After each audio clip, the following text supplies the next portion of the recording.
Hello everyone, good morning, Radhe Radhe. कैसे हैं आप लोग? आई होप कि आप लोग बहुत अच्छे होंगे, स्वस्थ होंगे, मस्त होंगे, अपने जीवन में अपनी वेट लॉस जर्नी में बहुत ही ज़्यादा व्यस्त होंगे। तो जो लोग भी हमारा वीडियो फर्स्ट टाइम देख रहे हैं, हो सके तो हमारे चैनल को ज़रूर से ज़रूर सब्सक्राइब कर दे, लाइक कर दे एंड शेयर कर दें। आप सभी को महाशिवरात्रि की और महिला दिवस की ढेर सारी शुभकामनाएं। सो फ्रेंड, रोज की तरह आज एक नए ब्लॉग के साथ फिर से आ गई हूँ आप सभी के साथ। तो सुबह का वक्त है, हमारा घर का सारा काम काज सब कुछ हो गया है, नहा धोकर पूजा पाठ सब कुछ हो गया है। सब कुछ करने के बाद मैं आ गई हूँ यहाँ फिर से किचन में अपने लिए खाने। तब तक मैं देख रही हूँ कि मेरा चावल हो चुका है। दाल और चावल चढ़ाकर मैं चली जाती हूँ रोज़ नहाने के लिए। जब तक मैं आती हूँ तब तक मेरा दाल तो पहले ही हो जाता है, चावल तब तक हो जाता है। पूजा करते करते मेरा चावल भी बन जाता है। तो हम लोग ना हमेशा ना चावल का जो माड़ होता है ना, उसे निकाल कर ही खाते हैं। कुकर में बना हुआ नहीं खाते हैं, क्योंकि उसमें माड़ और चावल दोनों रहता है ना। वैसे वो ज़्यादा स्वादिष्ट लगता है, लेकिन फिर भी हम लोग बचपन से इसी तरीके से खाते आए हैं, तो इसी तरीके से खा रहे हैं। खैर चलिए आगे बढ़ते हैं ब्लॉग में। यहाँ पर मैं अपने लिए कट कर रही हूँ खीरा यानी कि कुकुम्बर, क्योंकि इसकी मुझे बनानी थी सैलेड। पहले तो मैं सोची कि इसी में डाल लेंगे नींबू, साथ ही चाट मसाला डालकर और खाएंगे, लेकिन तब तक मुझे याद आया कि अरे मैं तो चना भी डाल कर रखी थी। वैसे मैं इस चने को ना एक दिन पहले ही डाली थी, तो आपको दिख रहा होगा थोड़ा थोड़ा ये अंकुरित हो रहा है। तो मैं बोली चलो अब अंकुरित बाद में करेंगे, पहले इसे खा लेते हैं। तो सबसे पहले मैं इसमें खीरा को कट कर ली हूँ। गुरुवार था ना, तो इसीलिए इसमें प्याज नहीं डाले हैं, टमाटर डाल दिए हैं और चना ले लिए हैं। और उसके बाद थोड़ा सा नमक, काला नमक डाल ली हूँ, नींबू डाल ली हूँ, चाट मसाला डालकर मिक्स करके इसे आराम से बैठकर खा रहे हैं। जैसे ही लेकर आई हूँ रूम में, तो देख रही हूँ बच्चों का तो एग्ज़ाम ख़त्म है, तो वो लोग भी ना सिर्फ रेसिपी वीडियोस देखते हैं और मेरा माथा ख़राब करते हैं। खाने वाली वीडियोस को देखेंगे और बोलेंगे मम्मी मुझे भी ये चीज़ खानी है। तो मेरे को तो समझ में नहीं आता है कि मैं एक तरफ तो मैं वेट लॉस वाली रेसिपी शेयर किया करती हूँ और बच्चे डिमांड करते हैं इन सभी के बारे में। तो खैर मुझे जो लगता है कि बच्चों को देना चाहिए वही मैं बना कर देती हूँ, वरना फिर अनहेल्दी चीज़ें जो बहुत ज़्यादा होती है वैसा मैं कुछ भी नहीं देती हूँ। और कुछ देती भी हूँ तो सप्ते में एक बार ही देती हूँ, ऐसा नहीं है कि पर डे देती हूँ, बिल्कुल भी नहीं। मेरे घर में फ्रूट्स वगैरह ज़्यादा बच्चे खाते हैं और दूध दही ये सब ज़्यादा खाते हैं, अनहेल्दी चीज़ें बिल्कुल भी नहीं। तो अभी मैं फिर से आ गई थी किचन में। कल मुझे कमेंट आया था भुजिया के बारे में कि दीदी बताइएगा आप किस तरीके से भुजिया बनाते हैं। तो देखिए डियर, आज आपके लिए तो भाई अच्छी बात हो गई, क्योंकि कल ही मैं भुजिया बनाई थी। मैं बोली चलो अच्छा है, उनको बहुत जल्दी रेसिपी मिल जा रहा है, क्योंकि कई बार ना कमेंट आता है मैं बनाती नहीं हूँ तो काफ़ी लेट हो जाता है।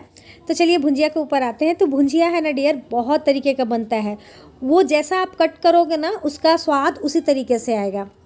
आप पतला कट करोगे उसका स्वाद उस तरीके से आएगा, आप हल्की मोटी वाली कट करोगे तो उसका स्वाद उसी तरीके से आएगा, आप छोटे आलू की भुजिया बनाओगे तो उसका स्वाद भी अलग तरीके से आएगा। तो पहले तो मैं आप सभी के साथ जो शेयर की हूँ ना, वो पतले पतले कटिंग की हुई रहती थी तो उसकी थी, लेकिन आज मैं थोड़े से मोटे मोटे आलू को कट की हूँ और उसकी रेसिपी आप सभी के साथ शेयर की हूँ। तो सबसे पहले तो कढ़ाई को कर लेंगे अच्छे से गर्म, उसमें डाल देंगे सरसों का तेल। हाँ, एक चीज़ और आप लोग हमेशा याद रखें, आप किसी भी चीज़ की भुजिया बनाएं सरसों के तेल में ही बनाइएगा, उससे ना उसका स्वाद बहुत अच्छे से उभर कर आता है।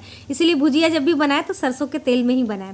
तो कढ़ाई गरम की, सरसों का तेल डाली, उसे भी अच्छे से गरम कर दी। उसमें मैं थोड़ी सी डाल दी हूँ राई।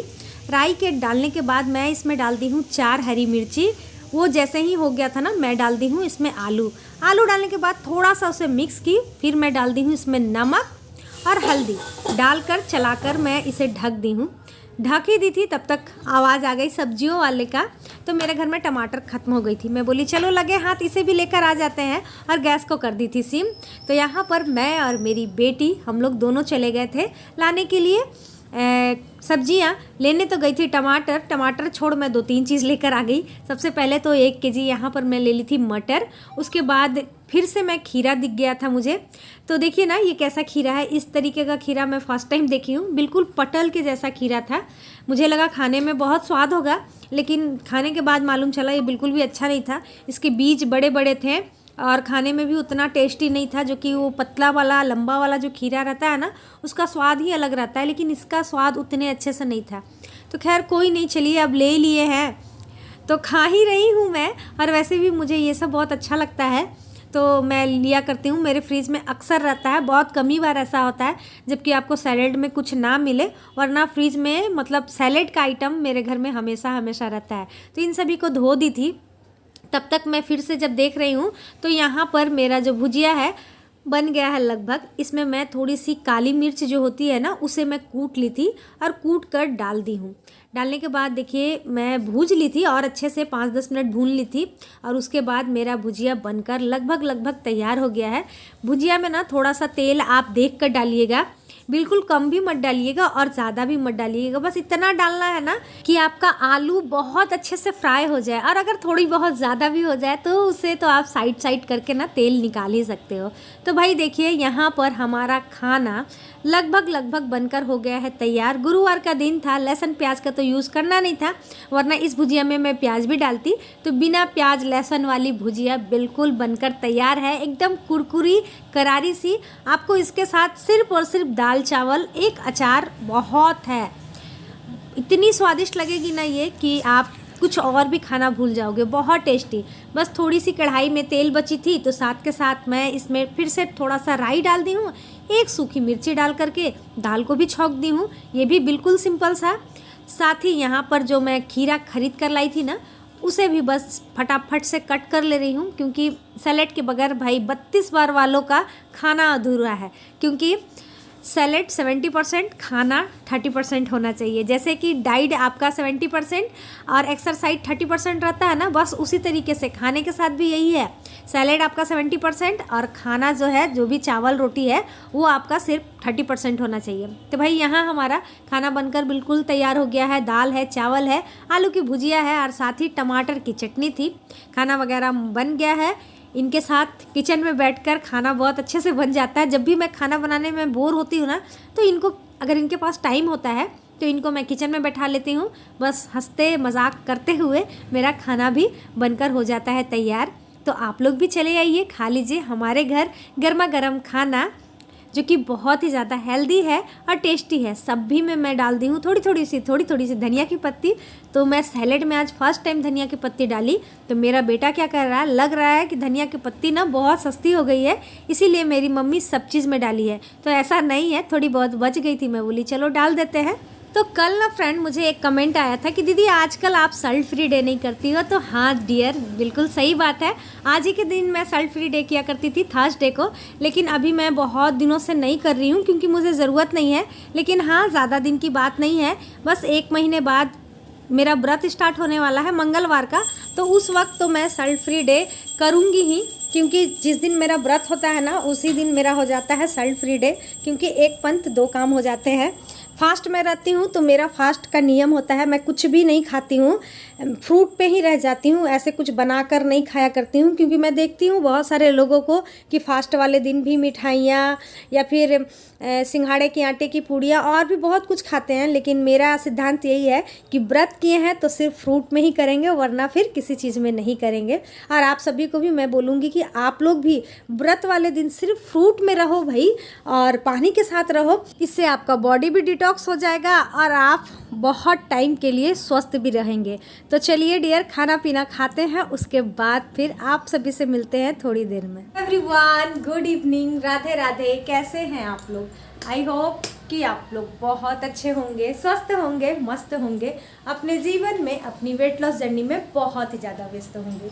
तो जो लोग भी हमारा वीडियो फर्स्ट टाइम देख रहे हैं, हो सके तो हमारे चैनल को ज़रूर से ज़रूर सब्सक्राइब कर दे, लाइक कर दे एंड शेयर कर दे। सो फ्रेंड, अभी शाम का वक्त है, शाम के बज रहे हैं 5 और मैं खाना पीना खाने के बाद सो गई थी, क्योंकि बॉडी को भी थोड़ी सी आराम देने की ज़रूरत है। और इन दिनों मैं बिल्कुल भी अपने आप को आराम नहीं दे रही थी, जिसकी वजह से थोड़ा बहुत सा तबीयत ख़राब हो गया था। जैसे कि कल मुझे फीवर आ गया था, आज मैं बहुत अच्छा फील कर रही हूँ, बहुत अच्छा फील कर रही हूँ। कल से तो बहुत अच्छा फील कर रही हूँ, वरना कल तो बिल्कुल मन ही नहीं कर रहा था कुछ करने का। लेकिन फिर भी मैं अपने आप को ना हमेशा एक्टिव रखने की कोशिश करती हूँ, क्योंकि अगर लेट जाओ ना और सो जाओ तो फिर लगने लगेगा कि कितने हम लोग बीमार हैं, तो वैसे ही लगने लगता है। तो इसीलिए मैं सोचती हूँ कि नहीं, अपने आप को हमेशा एक्टिव रखना चाहिए, तभी जा कर के कुछ होगा, वरना लेट जाओ तो फिर लेट ही जाते हैं। तो आप सभी की वेट लॉस जर्नी कैसी चल रही है कमेंट करके हमें ज़रूर से ज़रूर बताएं। और कोई भी प्रॉब्लम हो रही है तो वो सब भी आप बातें शेयर करेंगे। और जो भी फार्मूला वगैरह है वेट लॉस से रिलेटेड वो तो मैं सब कुछ आप सभी के साथ तो शेयर करती ही हूँ। सेम क्वेश्चन हमेशा आते रहता है, इसीलिए सेम टॉपिक पर क्या रोज़ रोज़ बातें करना, आप लोग भी बोर हो जाओगे। वरना क्या हुआ, जाओ दरवाज़ा बंद कर देना बेटा। तो रोज़ रोज़ क्या बात करना एक ही टॉपिक पर, इसीलिए मैं सोचती हूँ नहीं, आप लोग अगर वीडियोस देखेंगे ना तो हर एक वीडियोस को अगर पूरा देखेंगे ना, फुल वॉच करेंगे ना, तो आपको आपके सारे सवालों के ना जवाब मिल ही जाएंगे मतलब। लेकिन हाँ, इसके लिए आपको क्या करनी होगी ना कि मेरी वीडियोस को देखनी होगी। अगर आप वीडियोस को नहीं देखेंगे तो फिर कैसे मालूम चलेगा।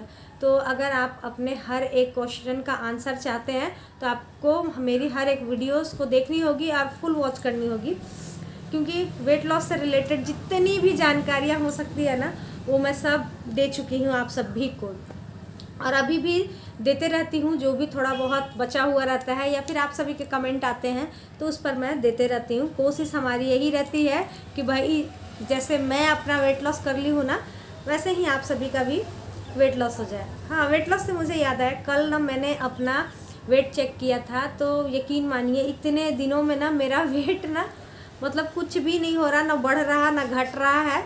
मतलब थोड़ा सा होता है, 100 ग्राम 200 ग्राम ऊपर नीचे होता है, लेकिन ये नहीं हो रहा कि बढ़ रहा है, क्योंकि मैं इतना खाती, ऐसा नहीं है कि मैं नहीं खा रही हूँ। अभी तो मैं ना तो साल्ट फ्री डे कर रही हूँ, ना मैं इंटरमिटेंट फास्टिंग कर रही हूँ, और सब कुछ खा रही हूँ, लेकिन उसके बावजूद भी मेरा वेट नहीं बढ़ रहा है। इसके लिए भाई अपने आप को मैं थैंक्स बोलना चाहती हूँ कि जो भी खाती हूँ तो 32 बार के जरिए ही खाती हूँ।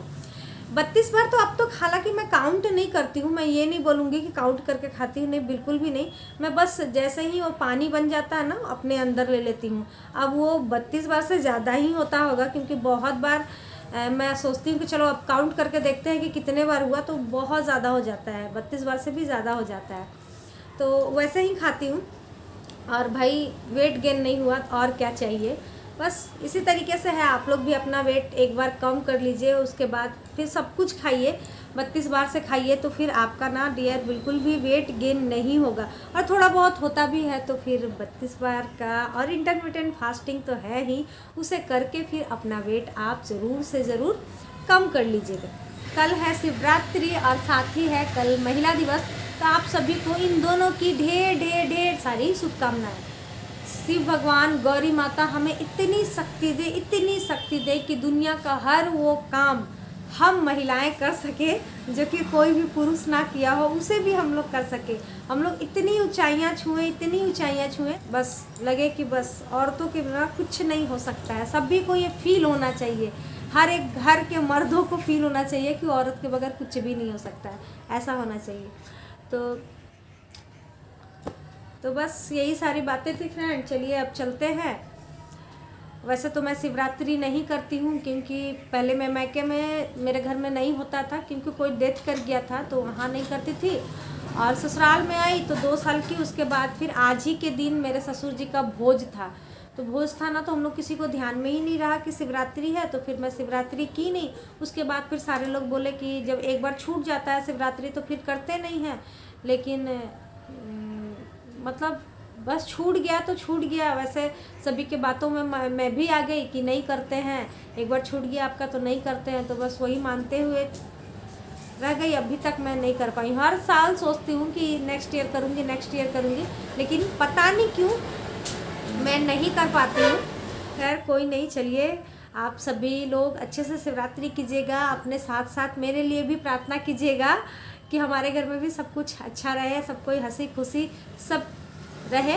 इसी बातों के साथ आज का ये ब्लॉग समाप्त करते हैं, क्योंकि देखिए टाइम भी ज़्यादा होते जा रहा है, 5:10 हो गया है। मैं एडिट कब करूँगी, तो इसीलिए आज का ब्लॉग यहीं तक रहने देते हैं डियर। कल फिर मिलते हैं नए ब्लॉग के साथ, नई बातों के साथ, नई उम्मीदों के साथ। आप लोग हमेशा इसी तरीके से खुश रहें, मस्त रहें, तंदुरुस्त रहें। Bye bye.